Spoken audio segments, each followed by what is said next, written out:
Selain daripada yuran, cek 3K ni sebelum kita daftar tadika baru untuk anak. K yang pertama adalah keselamatan. Sebolehnya, tadika yang kita nak daftar ini ada CCTV.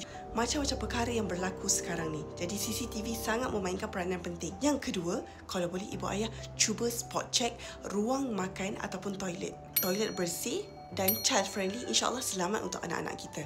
Sekiranya anak kita ada alergik, maklumkan kepada guru. Contoh tadika ni, dia dah tampal siap-siap supaya semua guru maklum yang kanak-kanak ini ada alergik pada makanan tertentu. Yang kedua adalah kepercayaan. Untuk ibu ayah percaya kepada pengurusan tadika, cuba ibu ayah tanya perkara-perkara ini.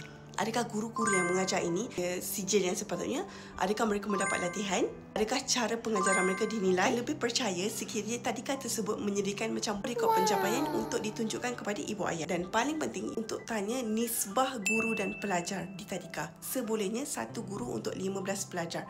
Kita tak nak terlalu ramai. Yang ketiga adalah kasih sayang. Ibu ayah cuba simak cara guru-guru mengawal sesi pengajaran dan pembelajaran. Generasi Alpha sekarang, mereka insya-Allah akademik akan ke depan. Tapi mereka perlukan pendidik yang pandai untuk mengawal dan mengurus emosi anak-anak ini. Bila tadika tersebut ada 3K ini, ibu ayah akan lebih tenang dan selesa untuk hantar anak kepada tadika ini. Ibu ayah, yuran bukan semata-mata kayu ukur untuk menentukan kualiti sesebuah tadika.